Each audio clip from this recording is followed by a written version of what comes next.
21장 이 말씀을 보면서 요한복음으로 몇 달 동안 저희가 이제 계속 이 말씀을 증언해 왔습니다. 요한복음의 키포인트가 뭐냐? 예수님이 하나님의 아들이다. 이것이 키포인트입니다. 그래서 하나님의 아들인 예수께서 인간에게 하나님의 나라가 있고 또 인간에게 영생이 있음을 알게 하기 위해서 인간의 몸을 입고 이 땅에 오셨다는 것입니다. 인간의 죄로 인해서 제사가 필요하잖아요. 그러면 죄 지은 인간은 그 죄로 죽을 수밖에 없는데 짐승을 대신 잡아서 그 짐승의 피와 그 짐승의 모든 살을 다 각을 떠서 하나님 앞에 번제와 소제와 속죄제와 속건제를 드리면서 그 사람의 죄를 하나님이 용서해 주시는 것이 바로 이제 속죄제, 속건제, 번제, 소제, 화제입니다. 근데 이제 이 모든 이 속죄가 영원하지 않거든요. 지속적으로 계속 인간이 죄를 범하잖아요. 그러니까 하나님께서 단번에 속죄할 수 있는 이 길을 열어놨는데 예수님께서 자신을 들여서 십자가에서 영원한 속죄를 자기 몸으로 삼으셨습니다. 그리고 그 속죄를 완성하시고 부활하셔서 하나님의 아들이심을 입증을 하시고 누구든지 예수를 주로 고백하는 사람들, 즉 예수님을 주인으로 고백하는 사람들은 이제 영원한 생명을 얻고 이제는 영원히 속죄를 받는다는 그 속죄의 은총을 예수 그리스도를 통해서 열어놓으셨다는 것을 요한복음은 기록을 하고 있는 것이죠. 그래서 여러분 이 기독교에서 십자가만 있고 부활이 없다면 우리의 믿음은 헛것이고 하나님 나라도 없다고 말씀하고 있는 것입니다. 그럼 부활이 사실일까요? 사실이 아닐까요? 사실이라는 거예요. 부활이 없으면 우리는 아무것도 아니라는 거예요. 부활이 없다면 예수님이 하나님의 아들이라는 것도 인정할 수가 없습니다. 부활이 없다면 예수 믿는 사람들이 천국에 간다는 것도 인정할 수가 없습니다. 그래서 죄를 속함을 받은 인생은 이제는 예수 그리스도를 통해서 하나님이 이제 구원에 이르게 해주시고 영원한 속죄를 주셨기 때문에 하나님 나라로 들어가는 문을 열어놓으셨다는 거예요. 그래서 우리가 지금 부활의 소망으로 사는 것입니다. 여러분 안에 부활의 소망이 있습니까? 아멘. 우리가 부활의 소망이 없다면 고난을 견딜 수가 없어요. 우매한 일을 당하거나 어려운 일을 당했을 때 그 어려움을 극복할 수도 없는 거예요. 여러분, 고난도 부활이 있기 때문에 이길 수 있고 슬픔도 부활이 있기 때문에 극복할 수 있고 병들어도 부활이 있기 때문에 웃을 수 있고 늙어도 부활이 있기 때문에 허무하지 않는 거예요. 세상의 사람들은 늙잖아요. 그럼 허무함에 빠져요. 거울을 보면서 내 얼굴이 왜 이렇게 늙었는가. 저도 나이가 들어가잖아요. 이제 50대 후반 들어갔습니다.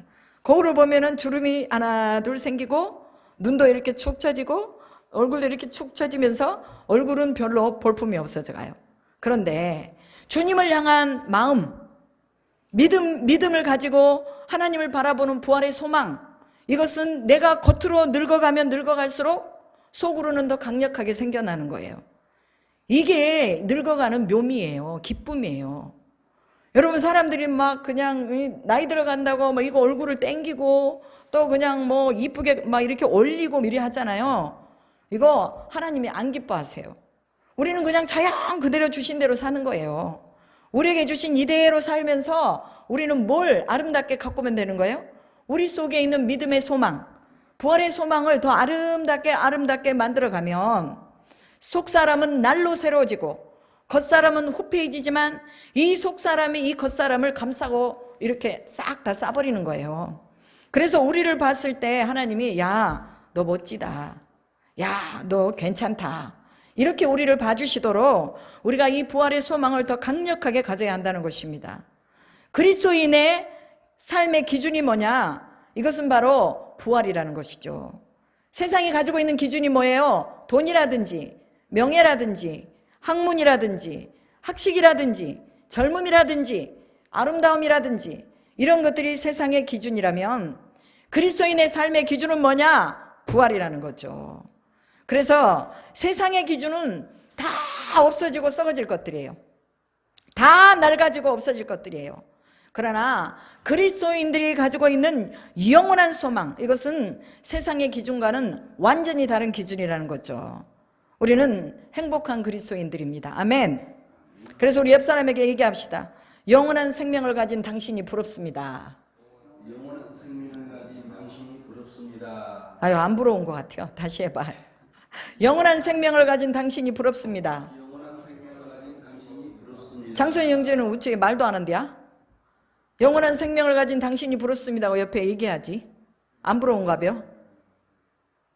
나한테 얘기해. 나한테 해봐요.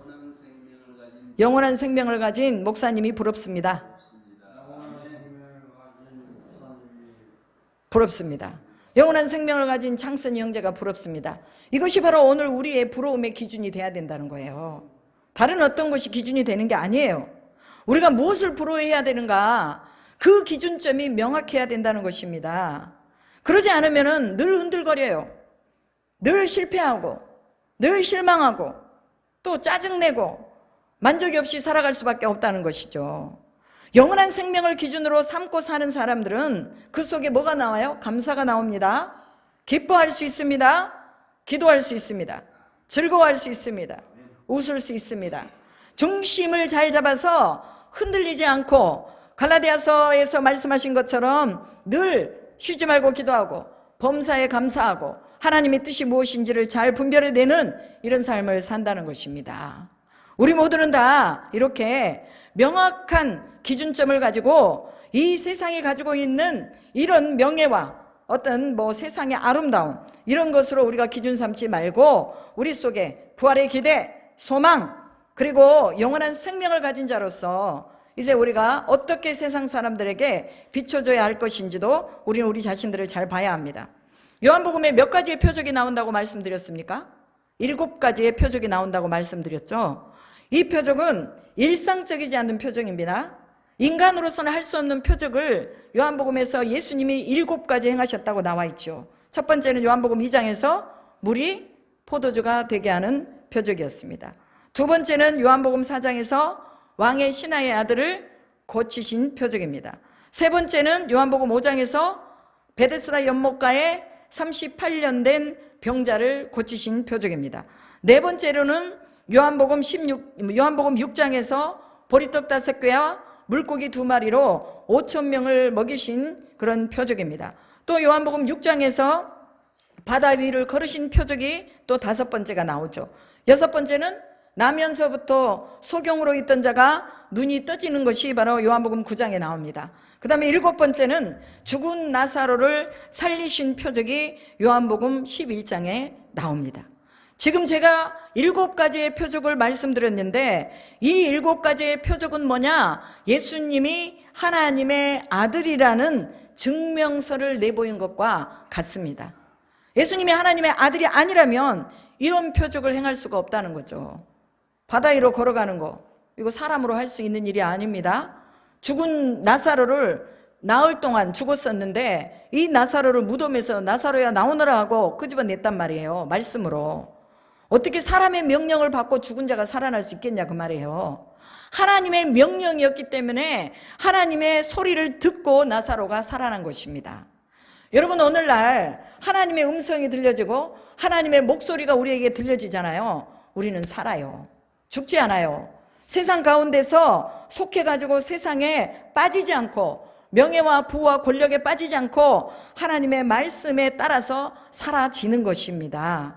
그래서 하나님이 아니시면 이런 표적을 행하실 수 없다. 그래서 요한복음에서는 아버지와 내가 하나다라고 예수님 말씀하셨잖아요. 그래서 고로 예수님이 하나님이시다. 하나님이 예수님이셨고 성령님이 예수님이시고 예수님이 하나님이시고 성령님이 하나님이시고 이 삼위가 동일하게 역사하면서 하나님께서 이루시는 일들을 서로 연결해서 보여주고 계시는 것을 볼 수 있다 그 말이죠. 그리고 우리가 여기에서 보는 이 표적 중에 하나가 뭐냐면 물로 포도주를 만드신 것과 보리떡 5개와 물고기를 먹이신 것은요, 이거는 다 먹는 것과 연관이 되는 거예요. 먹는 것과. 그러면 이런 먹고 마시는 것조차도 하나님의 주권적인 개입이 있을 때 풍성하게 된다는 것을 오늘 우리 요한복음에서 볼 수가 있다 그 말입니다. 여러분, 오늘 우리가 먹고 마시는 거 풍성하잖아요. 얼마나 풍성해요. 그런데 이런 풍성함 속에 있으면서 하나님을 우리가 발견하지 못한다면 우리는 공허함으로 우리의 인생을 마칠 수밖에 없습니다. 풍족하지만 그 풍족함 속에 늘 궁핍이 있는 거예요. 여러분 안에 그런 게 있습니까? 여러분이 지금 하나님 은혜로 살잖아요. 이 은혜 속에서도 여러분 속에 뭔가 막 궁핍함이 있습니까? 만약에 궁핍함이 있다면 이것은 하나님과 연결이 되어 있지 않은 것입니다. 우리가 없어도 부족해도 우리 안에서 지금 풍성하다면 우리는 하나님과 연결이 되어 있는 사람들이라 그 말이에요. 그래서 먹는 것 이런 것들이 다 하나님의 주권적인 개입이 있을 때에 우리 안에서 풍성하게 된다는 것을 요한복음에서 암시해 주고 있는 것입니다. 그리고 왕의 신하의 아들을 고치신 것, 38년 된 병자를 고치신 것, 날 때부터 소경된 이를 고치신 것, 죽은 나사로를 살리신 것, 이건 뭐예요? 인간의 힘으로는 도저히 해결할 수 없는 문제가 절대적인 분의 절대적인 주권에 따라서 이렇게 해결된다는 것을 말씀해주고 있는 것입니다.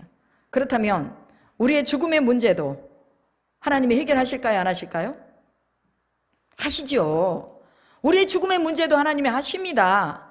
우리의 죽음의 문제도 해결하신 하나님이 우리 속에 있는 자잘한 이런 갈등이라든지 또 어떤 필요에 대한 부분이라든지 그리고 또 우리가 살아내야 되는 어떤 일들을 하나님이 간섭 안 하시겠냐 그 말이에요. 믿음의 눈으로 보면 우리는 그 어떤 문제도 뛰어넘을 수 있다는 것을 믿으시기 바랍니다. 그래서 만물을 창조하신 하나님 안에는 영혼을 연결하는 영혼의 길이 있다는 거예요. 우리가 이 영혼의 길을 모르니까 예수님이 육신의 몸을 입고 오셔서 얘들아 내가 너희에게 영혼의 길이 있다는 것을 내가 말해준다. 나를 믿어라. 하나님을 믿으니 또 나를 믿어라. 나를 믿으면 너희가 영혼의 길로 연결되는 것이다. 길이요 진리요 생명인 나를 믿으면 너희가 하나님과 연결되는 것이다 하고 인간의 몸을 입고 오셔서 우리에게 알아듣게 말씀해 주시는 것이 바로 사복음서에 기록된 예수님의 표적들이라는 것입니다. 여러분 누가 하나님의 음성을 듣겠습니까? 영이 열려있는 사람이 듣겠잖아요. 인간에게는 영과 혼과 육이 있는데 이 영혼 육이요 잘 보존되기를 바라는 것이 하나님의 뜻입니다. 그런데 이 영혼 육이 하나님에게 열려 있어야 이게 하나님과 교통이 되는 거잖아요. 여러분 아무리 전파가 계속 이 전파가 흐르고 있지만 이 전파를 타기 위해서 코드를 꼽지 않는다든지 전원을 켜지 않는다든지 그러면은 우리가 TV에서 보고자 하는 것을 볼 수가 없어요. 전파는 흐르고 있지만 접속이 돼야 되잖아요. 마찬가지로 하나님에게 접속이 되어야 영원한 생명과 연결이 된다는 것을 기억하라 그 말입니다. 그래서 영원한 세계가 있다는 것을 모르기 때문에 이 세상의 삶을 놓고 매번 발버둥 치면서 세상의 것을 누려보려고 하고 세상의 것을 취해보려고 하는 것이 우리의 인생이라고 말해요. 그러나 예수님은 뭐라고 말씀하세요? 야, 세상 위에 더 큰 것이 있다는 것을 우리에게 말씀해주고 있는 것입니다. 하늘의 것이 있다는 것을 말씀해주고 계시고 영혼의 것이 있다는 걸 말씀해주고 있잖아요. 계시록이나 또 에스겔서에 보면은요 인간 세계에서 가장 비싸다고 생각하는 보석들 있잖아요.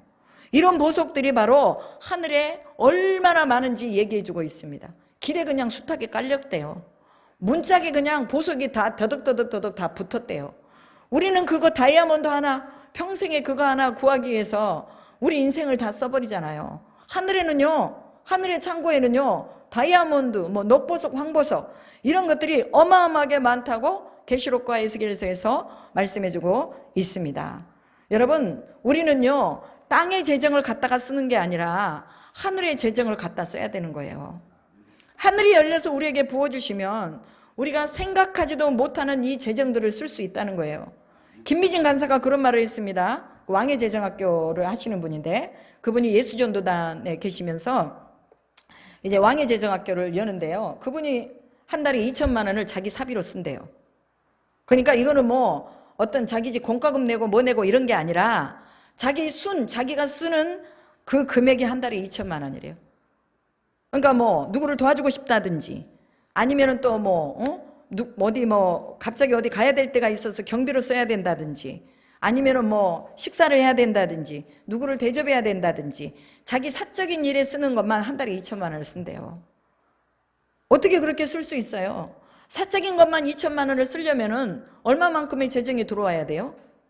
몇십억이 한 달에 들어와야 회사도 돌리고, 그분이 이제 회사를 하고 있으니까 회사도 돌리고 또 뭐 세금도 내고 이런 것들이 다 되는 거죠.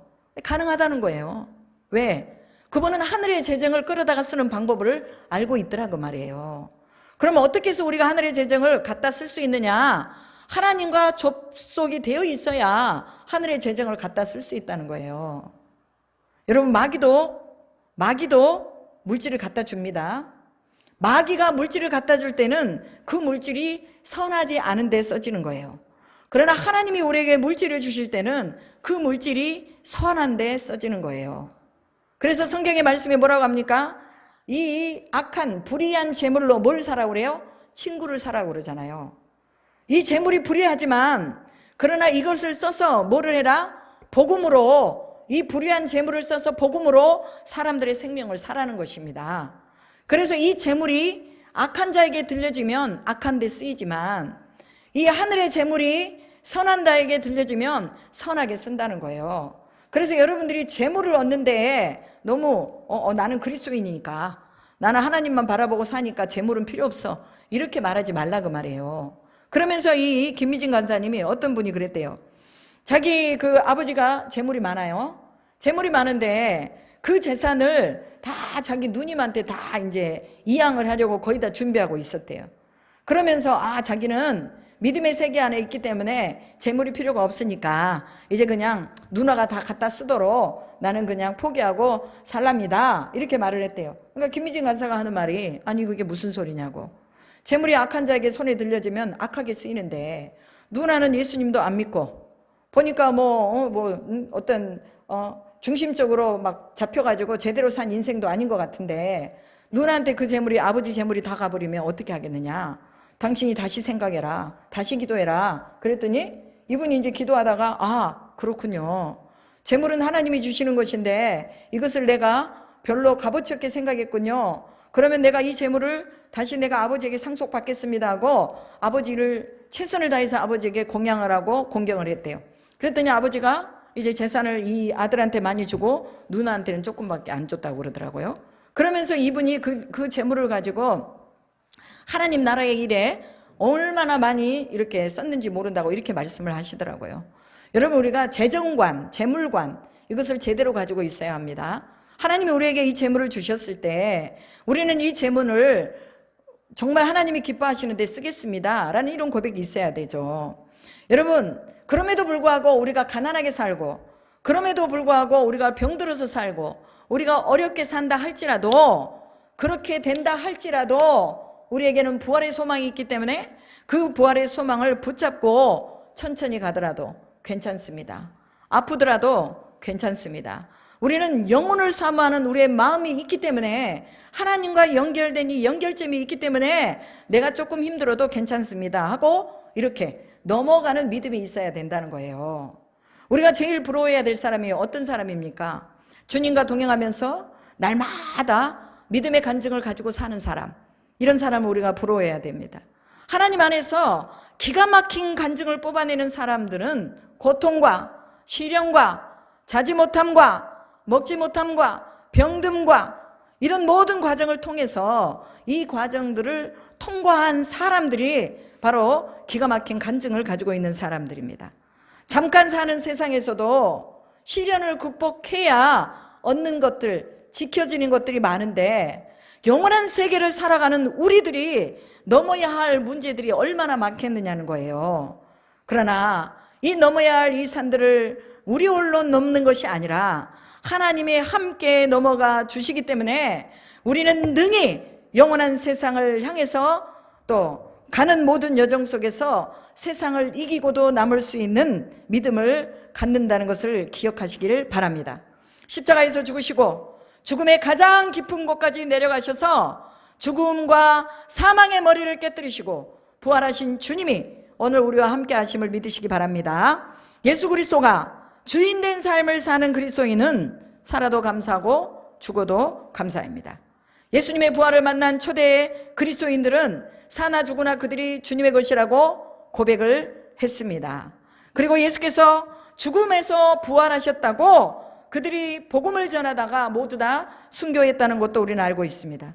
그들에게 죽음은 하나의 또 다른 길이었습니다. 하나님 나라를 입성하고 천국에 입성하는 그런 길이었습니다. 우리도 이와 같이 믿음이 있어서 우리가 세상을 넘어서는 믿음, 보이지 않는 세계를 보는 믿음, 이 4차원의 세계를 보면서 이 땅을 믿음으로 정복해가는 믿음이 있기를 주님의 이름으로 축복합니다. 오늘 본문은 예수님이 십자가에서 죽으시고 부활하신 후에 제자들이 부활하신 예수님을 만난 후에 갈릴리에서 보자고 말씀하셨기 때문에 그들이 다 갈릴리로 돌아갔습니다. 언제 주님이 갈릴리에 오실지 모르는 상황이었기 때문에 그들이 이제 베드로가 야 나는 바다에 고기 좀 잡으러 가야 되겠다. 배가 고프니 이제 바다에 가서 고기 잡아서 우리 이제 또 맛있는 또 이 음식을 좀 해 먹자. 그리고 이제 바다로 나가니까 다른 제자들도 따라서 다 나갔어요.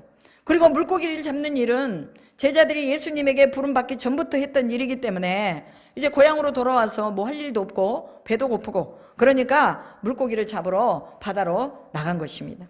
이 부분에 대한 학자들의 여러 가지 학설이 있지만 우리가 뭐 어렵게 생각할 필요가 없어요. 그냥 여기에 본문 나와 있는 이대로 우리가 그냥 이해하면 되는 것입니다. 오늘 본문은 또 고기를 잡으러 나간 제자들이 밤새도록 그물을 던졌다고 말하고 있어요. 밤새도록. 그러니까 얼마나 많은 시간이 흘렀겠어요. 밤새도록 그물을 던졌지만 날이 새어갈 새벽녘에도 고기를 한 마리도 잡지 못한 것입니다. 그런데 어떤 분이 저 바닷가 끝에서 뭐라고 말하는 거예요. 가만히 들어보니까 고기를 잡으셨어? 하고 물어보는 거예요. 이렇게 물어보니까 배에 탔던 사람들이 하나도 잡지 못했어 라고 대답하는 거죠. 여러분 육지와 바다가 그렇게 멀지 않다는 것을 우리가 오늘 본문을 통해서 추측할 수 있잖아요. 그래서 이 소리를 들을 수 있는 그런 어떤 그 떨어진 공간 속에서 그들이 예수님의 목소리인지를 모르고 그냥 대답을 해준 거예요. 그때에 육지에 계신 분이 뭐라고 말합니까? 그물을 배 오른편에 던지시오. 그러면은 물고기를 잡을 수 있을 것이오 라고 말하죠. 보통 사람들 같으면 저 사람 뭐라고 말하는 거야? 생전 처음 보는 사람인데 예수님이 부활해서 말씀을 하는데도 먼 거리여서 알아듣지 못했는지 아니면 예수님의 모습이 변해서 알아듣지 못했는지 모르겠지만 그러나 이 예수님이 말씀하시는 이 소리를 듣고 배 오른편에 그물을 던지라고? 그리고 이들이 순종했단 말이에요. 그리고 배 오른편에다 그물을 던졌더니 그물을 들 수 없이 고기가 많이 잡혔다라고 말하고 있습니다. 저녁 내내 고기를 잡으려고 끙끙거렸단 말이죠. 새벽까지 끙끙거렸는데 고기도 한 마리 못 잡았는데 저 해변가에서 배 오른편에 그물을 던지시오 하고 이렇게 말하는 그분의 목소리를 듣고 배 오른편에 그물을 던졌더니 이 그물이 들 수 없도록 많이 잡혔다고 말하고 있습니다. 여러분 우리가 아까 7가지 표적 중에서 예수님이 바다를 걸으신 표적이 있잖아요. 그것은 초자연적인 능력을 말하고 있죠. 바다 위를 걸으신 초자연적인 능력을 가지신 분이 물고기 떼를 그 그물 속에다가 몰아서 보내주지 않으셨겠냐 그 말이에요.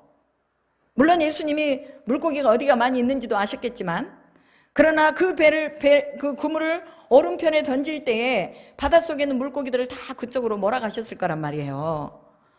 이건 능히 하고도 남을 수 있는 예수 그리스도의 초자연적인 능력입니다. 우리는 우리의 한계에 늘 부딪히면서 예수님은 이 정도는 하실 수 있는데 이것 이상은 못 하실 거야.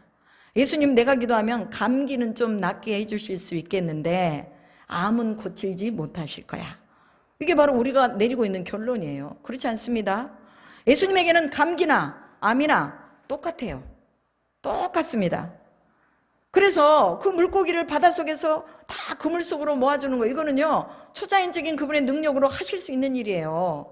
그렇기 때문에 우리는 예수님의 능력을 제한시키지 말자. 우리가 어떠한 상황에 있든지 주님은 하실 수 있다는 것을 고백을 하자. 하나님은 하실 수 있습니다. 다 같이 따라합시다. 하나님은 하실 수 있습니다. 하나님은 하실 수 있습니다. 하나님은 하실 수 있습니다. 조는 사람은 이제 안 하는 거야. 하나님은 하실 수 있습니다. 하나님은 하실 수 있습니다. 그때 이제 요한이 베드로에게 말하죠. 주님이시다. 주님이 오셨다. 부활하신 주님이 3번째로 나타나신 거예요. 주님이 오셨다. 그 말을 듣고 베드로가 우통을 벗고 있었나 봐요. 옷을 둘러 입고 바다로 뛰어내렸다고 그랬어요. 왜 바다로 뛰어내렸을까요? 왜? 주님을 빨리 가서 맞이하려고. 헤엄을 쳐가지고 맞이하려고. 그러니까 배가 이거 큰 것을 움직여서 주님께 가려면 시간이 걸리니까 빨리 옷을 두르고 바닷속으로 뛰어들어서 헤엄을 쳐가지고 예수님에게 가서 예수님을 반갑게 맞이했던 것을 볼 수가 있습니다. 여러분, 그토록 기다렸던 그 예수님이 오셨잖아요. 여러분, 주님을 맞이할 때 어떤 마음으로 맞이하세요? 기쁘게 맞이하세요? 아니면 아유, 또 오늘 또 그냥 어쩔 수 없이 교회 가야 되겠네, 이렇게 교회를 나오십니까? 주일이 되면은 하나님 너무 기뻐요, 오늘 주님 만나는 날이에요. 예배 시간이 되면은 하나님 너무 기뻐요, 주님 만나는 날이에요. 이 베드로가 부활하신 주님을 기다렸잖아요. 너희들이 갈릴리로 가면 거기서 내가 너희를 만나줄 것이라고 말씀하셨잖아요. 그러니까 예수님을 기다렸어요. 그물을 던지면서도 주님을 기다리고 있는 거예요. 그 베드로의 모든 촉각이 다 예수님에게 지금 다 초점이 맞춰져 있는 거예요. 그러면서 주님이시다 그러니까 그냥 막 옷을 걸쳐 입고 빨리 가서 예수님을 맞이한 것입니다. 이제 육지로 물고기가 든 그물을 끌고 나와서 고기를 세어봅니다. 고기가 몇 마리였어요? 153마리라고 기록하고 있습니다. 153마리니까 153마리입니다. 이 153을 이스라엘의 숫자 계산법에 의하면은 이 153은 하나님의 아들이다라는 뜻이 있다고 합니다. 제자들의 다음 스텝은 물고기를 잡는 업으로서 사는 것이 아니라 하나님의 아들들, 즉 사람을 낚는 업으로 사는 것이 이들의 다음 스텝이었습니다. 이것이 바로 예수님이 계획하신 스텝이었죠. 예수님은 제자들과 함께 조반을 잡수시고 떡을 제자들에게 주시고 생선을 제자들에게 주시면서 최후의 만찬 때와 같이 나누셨습니다. 어떤 사람은요, 예수님이 부활하신 게 영으로만 부활했다고 말합니다. 그런 이 학파들이 있어요. 예수님은 육으로 부활한 것이 아니라 영으로 부활했다. 그러니 예수의 부활은 영이다라고 말하는데, 오늘 우리가 본문에서 볼 수 있듯이 예수님이 떡을 떼어서 제자들에게 주시고 내게 좀 가져와라 말씀하셨잖아요. 생선을 좀 가져와라 말씀하셨잖아요. 분명히 드신 거예요. 요한복음에서는 드셨다는 말씀이 없거든요. 그러나 누가복음 24장에서는 생선 한 토막을 드셨다라고 말씀하고 있습니다. 그래서 우리는 예수님의 부활은 전인적인 부활이다. 육체의 부활과 영의 부활과 혼의 부활이 같이 있다는 것을 우리는 기억해야 합니다. 우리도 마찬가지입니다. 영혼, 육 부활이 함께 이루어지는 것을 믿으시기 바랍니다. 그렇기 때문에 영도 거룩하고 육도 거룩하고 몸도 거룩하고 혼도 흠없이 보존이 돼야 되는 것입니다. 죄를 짓는 자는 육체의 죄를 짓는 것이에요. 영혼의 죄를 짓는 것이에요. 그리고 자신의 영에게 죄를 짓는 것이기 때문에 우리가 거룩하게 보존되기 위해서는 이제는 하나님의 말씀과 기도로 거룩하게 된다고 말씀해 주셨습니다. 여러분, 데살로니가전서 5장 22절에 보니까 평강의 하나님이 친히 너희를 온전히 거룩하게 하시고 또 너희의 온몸과 온 영과 혼과 몸이 우리 주 예수 그리스도께서 강림하실 때에 흠없게 보존되기를 원하노라 라고 말씀하시죠. 영과 혼과 몸은 하나님께서 보존해 주셔야 거룩하게 보존이 되는 것입니다. 히브리서 13장 12절에 보니까 예수께서 자기 피로써 백성을 거룩하게 하려고 성문 밖에서 고난을 받으셨느니라 말씀하십니다. 자기 피로써 백성들을 거룩하게 하려고. 그러니까 예수의 피가 우리에게 와야 우리가 거룩해진다는 거예요. 히브리서 10장 10절에 보니까 예수 그리스도의 몸을 단번에 들이심으로 말미암아 우리가 거룩함을 얻었노라 라고 말씀합니다. 예수의 피를 단번에 하나님께 속죄의 피로 드림으로 말미암아 그 피를 믿는 자들이 거룩하게 되었다고 말씀해주고 있습니다. 거룩은 우리가 스스로 지켜내고 우리 힘으로 버텨낸다고 얻어지는 것이 아니라 예수님의 보혈이 우리의 피와 우리의 혈관을 타고 흘러야 예수께서 우리와 함께 계시면서 거룩한 영과 거룩한 혼과 거룩한 몸으로 하나님이 우리를 구별해 주신다는 것입니다. 거룩은 되게 하는 것이 아닙니다. 예수 그리스도께서 되어지게 해주시는 것입니다. 여러분, 내가 막 거룩을 쫓아가려고 막 무던히 막 힘쓰는 거하고 예수님이 우리 안에 계셔서 우리를 막 잡고 손으로 따라가서 거룩한 길로 가시는 거하고 어느 것이 더 쉬워요? 여러분, 불교는요 자기가 노력해서 가는 종교입니다. 그러나 우리 기독교는 자기의 노력이 아니에요. 예수가 우리 안에 오시면, 그 예수님이 주인 되시면 우리를 잡아서 거룩으로 끌고 가시는 것입니다. 이것이 바로 기독교이죠. 디모데전서 4장 4절에 뭐라고 말씀합니까? 말씀과 기도로 거룩하여 짐이라 라고 말하죠. 거룩은 거룩하고 만나게 돼 있어요. 거룩하신 분이 하나님이시기 때문에 거룩해야 하나님을 만나게 되는 것입니다. 하나님의 말씀과 기도로 거룩하게 되는 것은, 말씀은 하나님께로부터 나오는 생명이고 기도는 그 말씀대로 살도록 성령의 권능을 입는 시간이라고 말이에요. 어떤 사람은 말씀은 많이 있는데 읽고 묵상하는데 기도는 안 하는 사람이 있어요. 또 어떤 사람은 기도는 많이 하는데 말씀은 많이 안 보는 사람이 있어요. 이게요, 같이 균형을 맞춰서 가야 돼요. 우리가 말씀을 1시간 읽었다 그러면 기도도 1시간, 말씀을 2시간 읽었다 그러면 기도도 2시간, 말씀 읽는 시간, 저 같은 경우는요 말씀하고 기도를 같이 해버려요. 말씀은 내가 눈으로 읽으면서 입으로는 제가 방언으로 기도하거든요. 저는 이 기능과 능력을 제가 하나님 저에게 주셨어요. 그래서 그냥 말씀 보면서 방언으로 그냥 같이 기도가 되는 거예요. 이게 기도하다 보면 이렇게 돼요. 하나님이 은사로 주신 거예요. 그렇기 때문에 이게 같이 가야 돼요. 같이. 그러면 이 거룩이, 말씀을 타고 거룩이 들어오잖아요. 기도를 타고 거룩이 들어오잖아요. 그러면서 하나님이 원하시는 방향으로 가게 하신다는 것입니다. 오늘 본문이 14절에 보니까 예수께서 죽은 자 가운데서 살아나신 후에 세 번째 제자들에게 나타나신 것이다 라고 말씀하고 있죠. 여기서 암시하고 있는 내용이 뭐예요? 예수님이 한 번만 짜잔 하고 나타나신 게 아니라 세 번까지 나타나셨다고 말하고 있습니다. 그리고 예수님은 부활하시고 난 후에 40일 동안을 육체를 입고 땅에서 사셨어요. 40일 동안. 그러니까 제자들에게 여러 번 나타나 주셨을 거 아니에요. 그런데 그 제자들이 한 번, 두 번, 세 번, 한 번은 처음에는 이게 꿈인가 생신가 몰랐을 거예요. 두 번, 이거 진실인가 아닌가 잘 몰랐을 거예요. 세 번, 네 번 나타나시니, 야, 주님이 진짜 부활하셨구나. 이것이 그냥 어떤 환상이나 어떤 누구의 얘기가 아니구나. 이 부활에 대한 확실성을 말씀해 주기 위해서 예수님께서는 세 번째 제자들에게 나타나셨다고 말해주고 있습니다. 그럼 부활이 사실이요? 거짓말이요? 사실이라고 말해요. 우리가 믿는 예수님, 이분이 바로 하나님의 아들이라는 것이 사실이라는 것입니다. 우리가 믿는 그 예수님이 영혼과 우리가 하나님과 연결해줘서 우리가 부활이 있다는 것을 말씀해 주신 것이 사실이라는 것입니다. 이 사실 앞에 우리가 살고 있는 거예요. 이 사실을 뭐가 끌고 가요? 우리의 믿음이 끌고 가는 거예요. 그래서 그 사형리에 보면은요, 믿음이 뭐로 나와요? 기관차로 나오죠. 기관차, 엔진으로 나오잖아요. 그 다음에 또 뭐가 나와요? 또 사실이 뭐가 나와요? 객차로 나와요. 객차. 그러니까 믿음이 이 객차를 끌고 가는 거예요.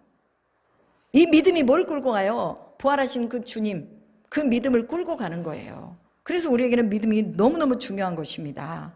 말씀과 기도로 거룩하게 진다고 말씀하셨고, 이제는 예수님이 부활하셨다는 확실한 증거를 주시면서 우리에게도 부활이 있다고 고린도전서 15장에 사도 바울이 정확하게 얘기해주고 있습니다. 만약에 우리에게 부활이 없다면 우리처럼 불쌍한 사람들이 없다. 우리처럼 불쌍한 사람들이 없다. 우리는 자지 못하고 먹지 못하고 하나님의 나라를 위해서, 하나님의 교회를 위해서 우리가 힘쓰고 있는데, 저는 평생을 통해서 하나님의 집에서 또 이렇게 선교하고 기도하고 말씀 보고 있는데, 만약에 부활이 없다면 우리처럼 불쌍한 사람이 어디 있겠느냐 그 말이에요. 우리는 부활이 있다는 것을 믿습니다. 어떻게 믿어요? 성경에서 말씀하고 있고 예수님이 부활하신 것이 확실하기 때문에 우리는 부활을 믿습니다. 아멘. 그래서 우리의 삶이 이제는 그냥 평범한 삶이 아니에요. 역동적인 삶입니다. 죽음을 거슬러 가는 삶을 우리가 살고 있는 거예요. 세상의 사람들은 죽음을 향해서 가고 있지만 우리는 죽음을 거슬러 가는 삶을 살고 있는 것입니다. 근데 우리 안에서 힘이 없어. 늘 우리는 죄하고 싸우다가, 피 터지게 죄하고 싸우다가 그냥 죄한테 져버려요. 그리고 그냥 세상에게 져버려요.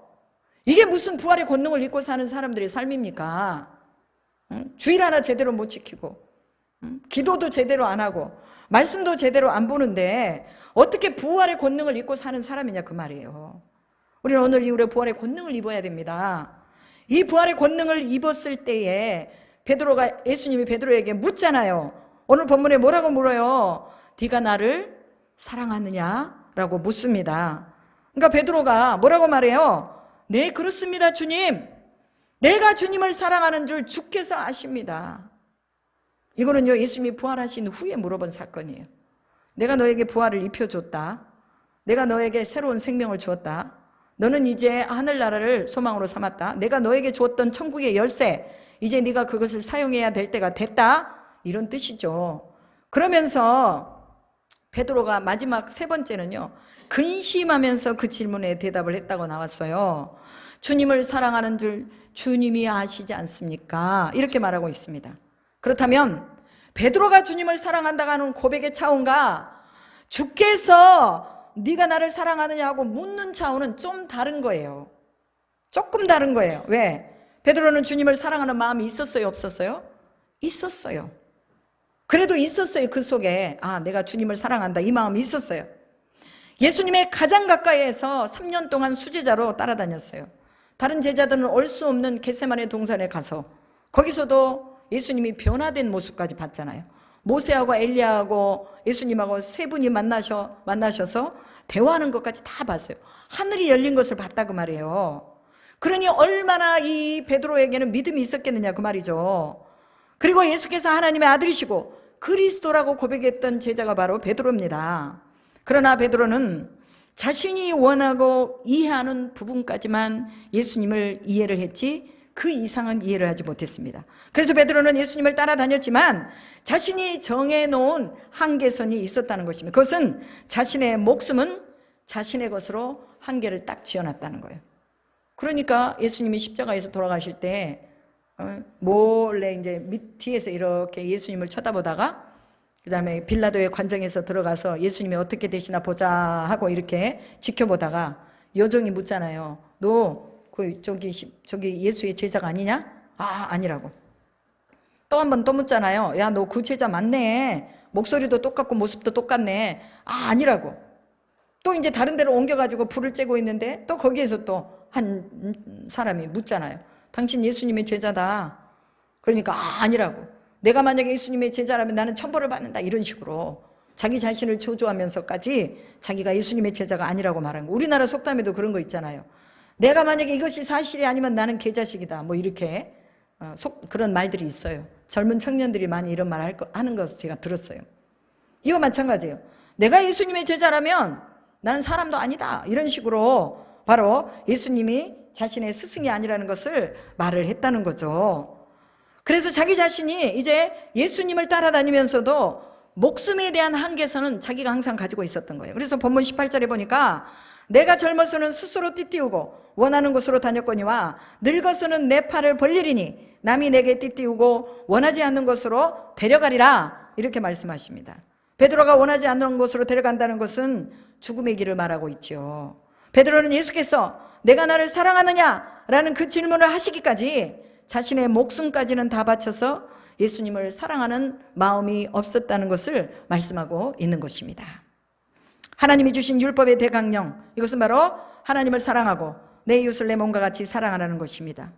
베드로에게 미달된 하나님의 사랑과 이웃에 대한 그 사랑에 대한 부분을 교정해 주시면서 3번씩이나 내 어린 양을 먹이라, 내 양을 치라, 내 양을 먹이라고 말씀하시는 예수님을 볼 수가 있습니다. 우리는 여기에서 베드로에게 하신 말씀을 우리에게 하신 말씀으로 받아야 합니다. 모든 성경은 우리에게 본을 삼으라고 주신 말씀이라고 말씀하고 있죠. 2000년 전에 이 성경이 쓰여졌지만 오늘도 살아서 역사하고 계시며 순종하는 자를 통해서 오늘의 믿음의 역사가 써지고 있다는 것을 기억해야 한다는 것입니다. 우리가 주님을 사랑한다고 고백하는데 어디까지의 사랑인지, 우리의 사랑이 어디까지 주님을 사랑한지를 봐야 한다는 거예요. 초대 그리스도인들은 우리에게 주님을 사랑하는 좋은 모델이 되어 주었습니다. 그들은 함께 모여서 떡을 떼었습니다. 그리고 자신들의 재산을 다 나눠서 궁핍한 사람이 없도록 공동체를 세워나갔습니다.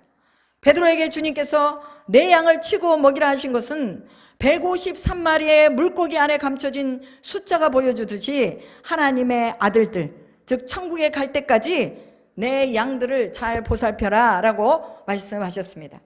베드로에게 하나님의 아들들을 맡겨주신 것이죠. 오늘 우리는 모두 하나님의 자녀들이고 하나님의 아들들입니다. 목사님들은 자신의 양이 아닌 하나님의 자녀들을 맡아서 목양하고 있는 거예요. 여러분도 우리 교회 커넥션 교회 식구들이잖아요. 식구들이지만 제 양이 아니라 누구의 양이에요? 하나님의 양들입니다. 하나님이 맡겨준 양들이에요. 좋든지 좋지 않든지 내 양이 아니라 하나님의 양들이기 때문에 목회자는 사명감을 가지고 양을 돌봐야 한다는 것이죠. 베드로에게 위임된 양은 하나님의 양이었습니다. 하나님의 양은 하나님이 훈련하신다는 거예요. 그 양이 우리를 배신할 수도 있고 그 양이 우리를 죽음에 넘겨줄 수도 있습니다. 그러나 내 양이 아니고 하나님의 양이기 때문에 우리는 최선을 다해서 돌보면 되는 것입니다. 결과는 하나님이 책임지신다는 거죠. 베드로는 예수님의 양의 위임을 받고 자신이 원하는 곳이 아닌 원치 않는 곳으로 가서 어떠한 죽음으로 하나님께 영광을 돌려야 할 것인지를 들었습니다. 그때는 이해하지 못했어요. 그러나 성령을 받은 후에 말씀이 이해가 되었다라고 말씀하고 있습니다. 우리의 힘으로 하나님의 양을 지킬 수 없습니다. 우리의 힘으로 목회할 수 없습니다. 저는 목회자이기 때문에 목회를 하잖아요. 근데 이게 내 힘으로 안 된다는 거예요. 우리의 힘으로 하나님께서 맡겨주신 자식들 키울 수 없습니다. 나한테 자식으로 줬지만 그러나 그 자식을 내가 어떻게 키우고 어떻게 할 수 없다는 거예요. 누가복음 24장 49절에 내가 아버지께서 약속하신 것 즉 성령을 너희에게 보내리니 너희는 위로부터 능력으로 입혀질 때까지 이 성에 머물라 하시니라 라고 말씀하셨습니다. 예수님이 하늘로 승천하신 후에 제자들과 부활을 본 사람들이 마가의 다락방으로 120명이 들어가서 약속하신 성령을 기다리며 오로지 마음을 같이하여 힘을 다해서 기도에 힘썼다고 기록되어 있습니다.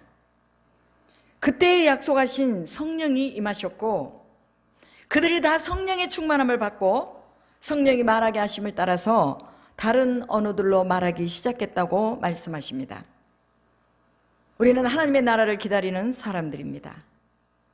하나님의 나라는 성령을 받지 않고는 끝까지 기다릴 수가 없습니다.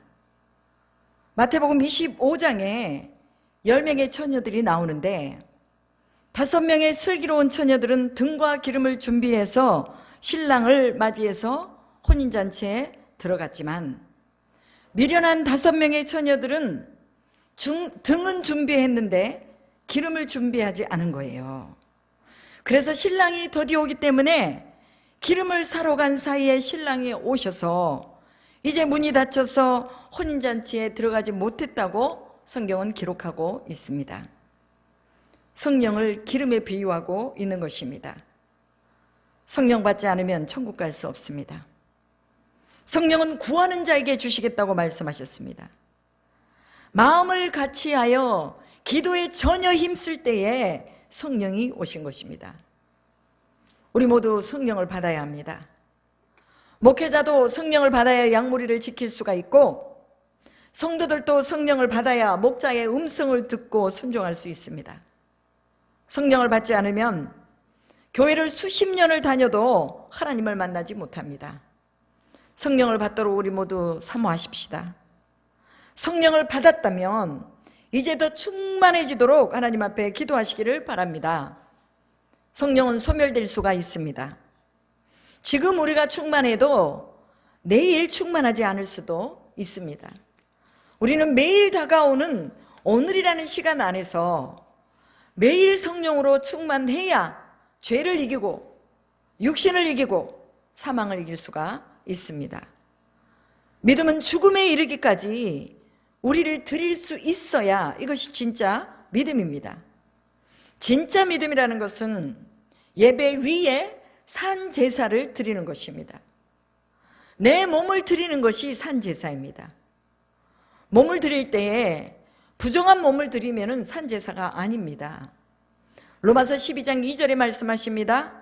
너희는 이 세대를 본받지 말고 오직 마음을 새롭게 함으로 변화를 받아 하나님의 선하시고 기뻐하시고 온전하신 뜻이 무엇인지 분별하라고 말씀하십니다.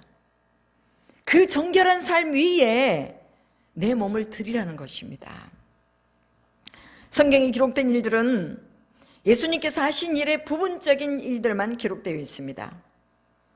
예수께서 하신 모든 일들을 성경에 다 기록한다면 이 성경의 두께가 어마어마하다고 사도 요한은 요한복음 21장에서 말씀하고 있습니다. 오늘까지 이제 요한복음 강의를 다 마쳤습니다. 다음 주부터는 사도행전을 들어갑니다. 성령을 사모하면서 여러분들이 사도행전을 기다리시기 바랍니다. 성령 받아야 천국 갑니다. 성령 받아야 신앙생활에 성공합니다. 성령 받아야 나를 이길 수가 있습니다. 성령 받아야 예배생활에 성공합니다. 성령 받아야 순교할 수 있습니다. 성령 안에 있으면 목회가 되어지는 것입니다. 성령 안에 있으면 가정이 평안한 것입니다. 성령 안에 있으면 삼위 하나님이 운행하셔서 질서대로 가정과 교회와 사업과 직장이 바로 세워질 수 있도록 만들어 주십니다. 우리 모두 성령으로 충만하시기를 주님의 이름으로 축복합니다. 기도하겠습니다. 살아계신 하나님 아버지, 감사합니다. 내가 주를 사랑하나이다 라고 주 앞에 고백을 드립니다. 오늘도 우리의 사랑을 주 앞에 고백하며 주께서 우리에게 맡겨주신 귀하고 소중한 일들을 잘 감당할 수 있기를 기도합니다. 하나님, 베드로가 고백했던 내가 주를 사랑하는 줄 주께서 아시나이다는 이런 아버지의 고백이 우리 안에 있기를 소망합니다. 그래요, 진정으로 우리의 믿음이 하나님 앞에 정금같이 나올 수 있으며 또 하나님이 우리를 인정하시도록 하나님 앞에 우리를 드리기를 소망합니다. 오늘도 우리와 함께 하신 주님을 찬양하며 우리 주 예수 그리스도의 이름으로 기도드립니다. 아멘.